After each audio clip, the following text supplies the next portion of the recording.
एक 5वी पास जरांगे पाटील याला प्रतिवाद करू शकतो का? कुठल्या कोर्टात शिपाई तरी होऊ शकतो का? आणि तुमच्याकडे ते गाव बंदी करावी लागते. कुठली जात पंचायत झाली? आमच्या गावात तुम्ही यायचं नाही म्हणजे काय? अरे वैचारिक प्रतिवाद करा ना तुम्ही. आरक्षण चुकीचं आहे, बरोबर आहे, माग कमी आहे, जास्त आहे, तुमचं शोषण कोणी, यावर चर्चा करा. तुम्ही आमच्या गावातच यायचं नाही म्हणजे काय? हे धंदे चालणार नाही. मग आम्ही जरांगे पाटील यायचं असेल तर 6 डिसेंबरला या, तुमचं स्वागत करू. 6 डिसेंबरला पुस्तकं वाचा, बाबासाहेब समजून घ्या, तुम्हाला कळेल तुम्ही शोषक आहात, तुम्ही या देशाचं शोषण केलंय आणि तुम्ही आरक्षण मागताय. हे चालणार नाही. आणि म्हणून 6 डिसेंबरला यायचं असेल तर 6 डिसेंबरला, 24ला यायची गरज नाही. 6 डिसेंबरला जर तुम्ही 2 पुस्तकं वाचलीत, भगवान बुद्ध आणि त्यांचा धम्म आणि डॉक्टर बाबासाहेब आंबेडकरांचं चरित्र जे धनंजय किराणी लिहिले ते वाचा. तुमच्या सगळ्या प्रश्नांची उत्तरे चैत्यभूमीवर मिळतील. मागासवर्गीय लोकांना मुंबईत काय यावं लागलं? तुमच्यामुळे. तुम्ही सामाजिक नाही. तुम्ही जर सामाजिक असतात तर जरांगे पाटलांच्या आंदोलनाला सर्व जातींनीच पाठिंबा दिला असता. का पाठिंबा मिळत नाही तुम्हाला? एकटी जात तुमची एकटी का पडली? आपण माणूस हा समाजशील प्राणी आहे आणि सगळ्या सोबत आंदोलन करतो, पण मराठा एकटे का पडले? हे तुमचं अपयश आहे. जगाला न पटणाऱ्या गोष्टी तुम्ही करतायत आणि म्हणून आकाशातला चंद्र तुम्ही मागायला लागला. चंद्र तुम्हाला मिळणार नाही. हा जो दिवा लावला ना म्युन्सिपाल्टीने, हा दिवा मिळेल.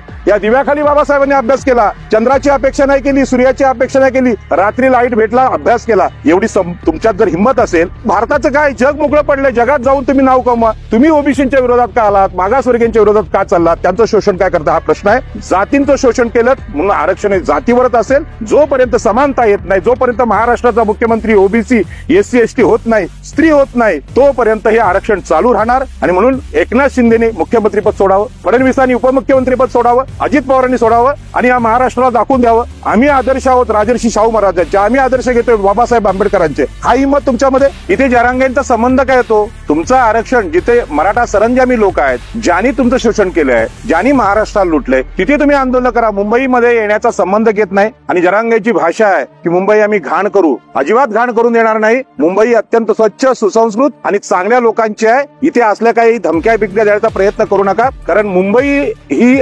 2-2.5 हजार वर्षापासून सम्राट अशोक भगवान बुद्धांपासून स्वतंत्र राहिली, कुणाची गुलाम राहिलेली नाही. आणि मुंबईवर अधिकार गाजवण्याचा प्रयत्न ज्यावेळी इंग्रजांनी केला, पोर्तुगीजांनी केला, मोगलांनी केला, त्यांना आम्ही समुद्रात बुडवलंय. तुमचं ही मराठेशाही आहे ना, ती तिकडेच कुठेतरी ठेवा. इकडे तुमची ती घाण घेऊन येऊ नका, ही माझी विनंती आहे. दुसरा असा प्रश्न आहे सर की आरक्षणाच्या बाबतीमध्ये तुम्ही मनुवाद किंवा जातीवाद असे जे शब्द उच्चार करताय, मग आरक्षण आणि मनुवादचा काय संबंध आहे? आरक्षण आणि मनुवादाचा असा संबंध आहे की आपल्या देशामध्ये मनुस्मृतीचा नावाचा ग्रंथ हा ब्राह्मणांकडून लिहिला गेला. त्या ग्रंथांचं उपयोजन किंवा व्यवस्थापन करण्यासाठी क्षत्रियांना तलवार देऊन उभं केलं गेलं या ब्राह्मणवाद्यांनी. आणि त्याला फायनान्स आहे हा वैश्यांनी दिला. आणि या तिघांनी मिळून देशाचं शोषण केलं. ते लोक पूर्वी पण 15% होते, आजही 15% आहेत. त्यांनी 85% लोकांचं शोषण केलं. यामध्ये प्रथम शोषण हे स्त्रियांचं केलं, त्यांना शूद्र म्हटलं गेलं. आज ओबीसी आरक्षणाचा विषय येतो, पण समस्त स्त्रियांना यांनी शूद्र म्हटलं. त्याही शूद्र आहेत आणि त्यांना अधिकार नाकारण्याची उदाहरणं सगळीकडे आहेत. आज स्त्री भ्रूण हत्या गर्भातच होते का?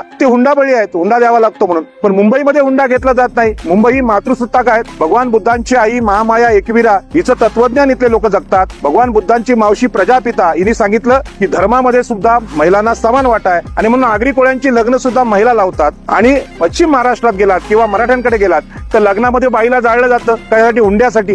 अत्यंत आनंदाचा जीवनामधला पवित्राचा क्षण असतो, त्यामध्ये हुंड्यासाठी तिचा व्यापार केला जातो. आणि हे भयानक वास्तव आहे. परंतु आरक्षणाच्या मागणीमध्ये कधीही जीवन मूल्यांच्या गोष्टी होत नाहीत. आज आम्हाला सांगावं लागतोय की ओबीसी म्हणजे रस्त्यावर पडलेला नाही. ओबीसी आरक्षण या देशामध्ये सामाजिक न्यायाने दिलेले आहे. जे मनुस्मृतीने आम्हाला अधिकार नाकारले होते, त्या मनुस्मृतीने अधिकार नाकारले म्हणून हजारो वर्ष आम्ही मागे पडलो होतो. त्यांना कुठेतरी संधी मिळावी, ती पण एकूण आरक्षणाच्या 50%. ती संधी डॉक्टर बाबासाहेब आंबेडकरांच्या संविधानाने दिली. आणि आज देशात जे परिवर्तन होतंय, आज क्षत्रियांचा खऱ्या अर्थाने पराभव झालाय. त्यांच्यावर भीक मागायची वेळ आली. मी हा शब्द मुद्दाम वापरतो कारण आम्ही राजे आहोत, आम्ही क्षत्रिय आहोत. आम्ही प्राण जाये पर वचन न जाये अशी क्षत्रियांची नियुक्ती होती. आता वचन मोडली, सगळं मोडली.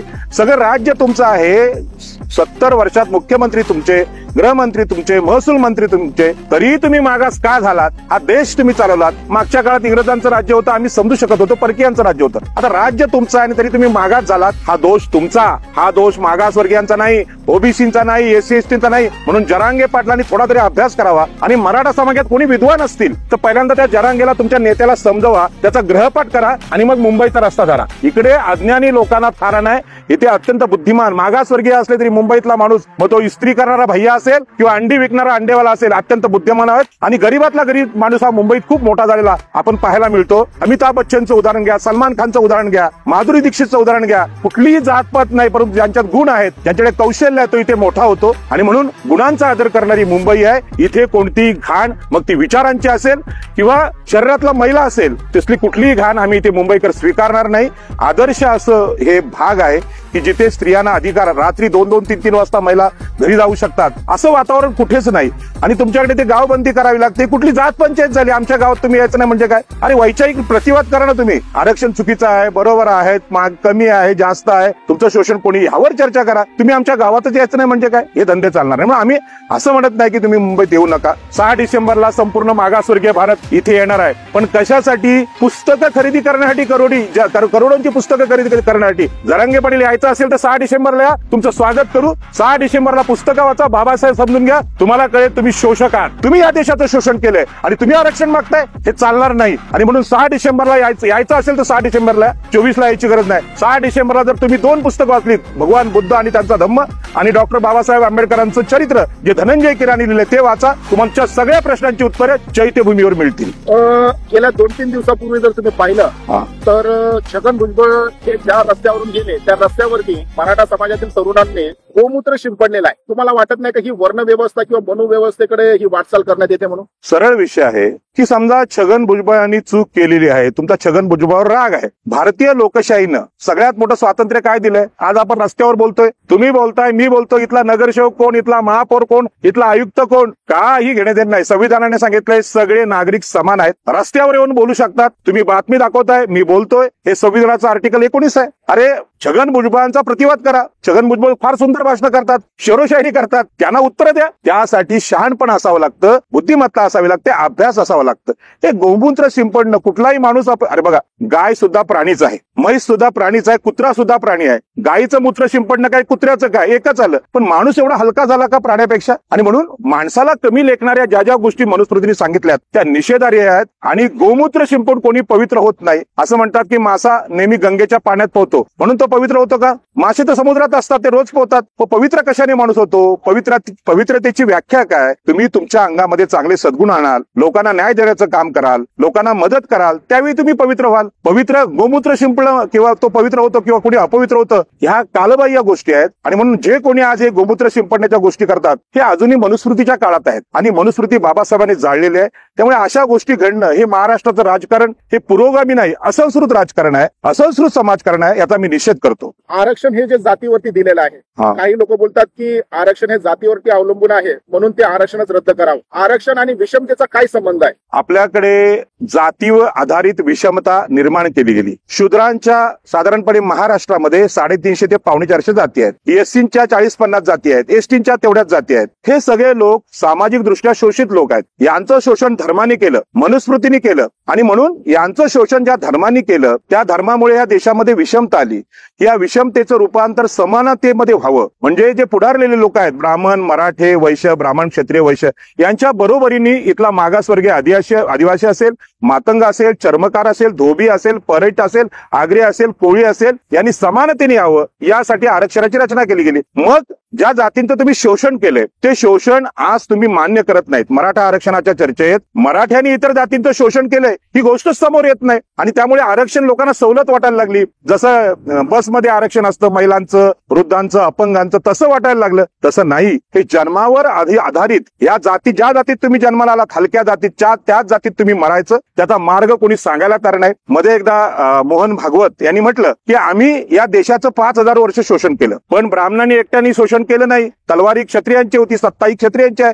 जसं महाराष्ट्राचा मुख्यमंत्री आज एकनाथ शिंदे आहे, परंतु खरा कल्पक जो माणूस आहे तो देवेंद्र फडणवीस आहे. त्या दोघांच्या कल्पनेतून आजची सगळी आंदोलनं आणि हल्ले प्रतिहल्ले चालू आहेत. त्याच पद्धतीनं जातीवर आधारित तुम्ही शोषण केलं, त्याच्यामुळे आरक्षण सुद्धा ज्यांचं शोषण झाले त्या जातींना मिळणार. तुम्हाला आरक्षण कसं मिळणार? पण तुम्ही लुटारू आहात. लुटारूशी कधी न्याय होत नाही. जो लुटला गेलाय त्याला चोरीचा माल परत करायचा आहे. तुम्ही यांच्या जमिनी, पाणी, जंगल, शिक्षण, आरक्षण, धर्म सगळं काही चोरलेलं आहे. साहेब वाईट याचं वाटतंय, बाबासाहेब आंबेडकरांची क्रांती प्रतिक्रांती असेल, बाबासाहेब आंबेडकर, महात्मा ज्योतिबा फुले, राजर्षी शाहू महाराज यांना महाराष्ट्राचं शोषण दिसलं. आताच्या कुठल्याच राज्यकर्त्याला शोषण दिसत नाही. त्यांना एवढंच दिसतंय की मागासवर्गीय जातींना आरक्षण दिल्यामुळे आमच्यापेक्षा चांगले कपडे घालून हे रस्त्यावर उभे राहायला लागले. यांचं दुःख हेच आहे, यांना मागासवर्गीय माणसांनी केलेली प्रगती खपत नाही आणि त्या दुःखापोटी ही मागणी यायला लागली की मागासवर्गीयांचं आरक्षण रद्द करा असं यांना म्हणायचं आहे. कारण भाषा तीच आहे, मराठ्यांना आरक्षण मिळत नसेल तर आरक्षणच रद्द करा. अरे तुम्ही कोण विचार करणार आहे? आम्ही संविधान स्वीकारलं, संविधान सभेत बाबासाहेब आंबेडकरांनी युक्तिवाद केले, नंतर हे संविधान स्वीकारले. 70-80 बॅरिस्टर त्यावेळी संविधान सभेत होते. असे आता हे 70-80 बॅरिस्टर लोकांनी ज्याला समानतेला मान्यता दिली, जे संविधान स्वीकारलं, आरक्षण स्वीकारलं, एक 5वी पास जरांगे पाटील याला प्रतिवाद करू शकतो का? कुठल्या कोर्टात शिपाई तरी होऊ शकतो का? एवढं मोठं नेतृत्व मराठा समाजासारख्या विद्वान आणि सुसंस्कृत समाजाने का द्यावं? याचं कारण आपण ओळखलं पाहिजे. कुठलाही विद्वान नेता म्हणजे सर्वोच्च न्यायालयाचे न्यायमूर्ती PB सावंत यांनी आरक्षणावर आणखी चांगले व्हिडिओ टाकलेत, ते जाणकारांनी बघावं. पण त्यांनी सांगितलं मराठा समाज हा सामाजिक दृष्ट्या मागासलेला नाही, त्यामुळे त्याचा आरक्षणाचा संबंध घेत नाही. एवढं आपल्या मराठा समाजाच्या बांधवांनी सांगितलं तरी जर तुम्हाला कळत नसेल तर हा जो बालहट्ट आहे, हाऊस असेल तुम्हाला तर मुंबईत या. मुंबईतला छोटा रस्त्यावरचा माणूस आणि रस्त्यावरची स्त्री सुद्धा बंडखोर आहे. ती तुमचं ऐकणार नाही असल्या गोष्टी. त्या बीडला ठीक आहे, पण बीड मधून अनेक शोषित लोक इकडे आलेले आहेत, रोज आमच्या सोबत बोलतात. कशी दादागिरी तिथे चालते आम्हाला माहित आहे. बीड वरून मागासवर्गीय लोकांना मुंबईत काय यावं लागलं? तुमच्यामुळे. तुम्ही सामाजिक नाही. तुम्ही जर सामाजिक असतात तर जरांगे पाटलांच्या आंदोलनाला सर्व जातींनीच पाठिंबा दिला असता. का पाठिंबा मिळत नाही तुम्हाला? एकटी जात तुमची एकटी का पडली? आपण माणूस हा समाजशील प्राणी आहे आणि सगळ्यासोबत आंदोलन करतो, पण मराठा एकटे का पडले? हे तुमचं अपयश आहे. जगाला न पटणाऱ्या गोष्टी तुम्ही करतायत आणि म्हणून आकाशातला चंद्र तुम्ही मागायला लागला. चंद्र तुम्हाला मिळणार नाही. हा जो दिवा लावला ना म्युन्सिपाल्टीने, हा दिवा मिळेल. या दिव्याखाली बाबासाहेबांनी अभ्यास केला. चंद्राची अपेक्षा नाही केली, सूर्याची अपेक्षा नाही केली, रात्री लाईट भेटला, अभ्यास केला. एवढी तुमच्यात जर हिंमत असेल, भारताचं काय, जग मोकळं पडलंय, जगात जाऊन तुम्ही नाव कमवा. तुम्ही ओबीसीच्या विरोधात का आलात? मागासवर्गीयांच्या विरोधात का चाललात? त्यांचं शोषण काय करता हा प्रश्न आहे. जातींचं शोषण केलं म्हणून आरक्षण जातीवरच असेल. जोपर्यंत समानता येत नाही, जोपर्यंत महाराष्ट्राचा मुख्यमंत्री ओबीसी SC ST होत नाही, स्त्री होत नाही, तोपर्यंत हे आरक्षण चालू राहणार. आणि म्हणून एकनाथ शिंदेने मुख्यमंत्रीपद सोडावं, फडणवीसांनी उपमुख्यमंत्रीपद सोडावं, अजित पवारांनी सोडावं आणि या महाराष्ट्राला दाखवून द्यावं आम्ही आदर्श आहोत राजर्षी शाहू महाराजांचे, आम्ही आदर्श घेतोय बाबासाहेब आंबेडकरांचे. हा हिंमत तुमच्यामध्ये नाही, कारण तुम्हाला सत्ता सोडायची नाही आणि सत्तेचं हे भांडण आहे. 1 एकर जमिनीचे मालक आहेत जरांगे पाटील, पण भूमिहीनांचं काय? हा माझा जरांगे पाटलांचा प्रश्न आहे. तुम्ही आता छत्रपती शिवाजी महाराज, राजश्री शाहू महाराज आणि महामानव डॉक्टर बाबासाहेब आंबेडकर यांचं नाव घेतलं. आरक्षणचे जनक तर राजश्री शाहू महाराज आहेत आणि त्यांचीच मग पुढे महामानव डॉक्टर बाबासाहेब आंबेडकर यांनी संविधान रूपी आरक्षण दिलं. आज जे आरक्षण मागतायत यांच्या साध्या स्टेजवरती देखील राजश्री शाहू महाराजांचा फोटो नाही किंवा पुतळा नाही किंवा बाबासाहेब आंबेडकर यांचा देखील फोटो नाही. याच्यावरती काय बोलणार? आणि दुसरं असं आहे की जी लोक 150 JCB मधून फुलं उधळण्याचं काम करतायत, हा समाज मागास कसा? बघा, माणसाची ओळख ही त्यांच्या विचारांमुळे होते. नाहीतर बघा, कुत्री, मांजरी, अनेक प्राणी आहेत, ते बोलू शकत नाही, ते विचार व्यक्त करू शकत नाही, परंतु ते ऍक्शन करतात. तुम्ही कुत्र्याला काय खायला दिलात, तो शेपटी हलवतो, पाय चाटतो, गाय आहे, बैल आहे, असं आपली कृतज्ञता व्यक्त करतात. परंतु माणसाला विचार असतात आणि विचारांनी माणूस मोठा होतो. नाहीतर बघा, 50 किलोचा देह सगळ्यांना भेटलाय, डोळे सगळ्यांना, सगळं आहे, पण एक माणूस महामानव होतो म्हणजे काय होतो? त्या देशातल्या शोषितांना 85% लोकांना न्याय देतो आणि उच्चवर्णीयांना सुद्धा न्याय देतो. आज जे काही उद्योगपती महाराष्ट्रात आहेत किंवा देशात आहेत, अदानी, अंबानी,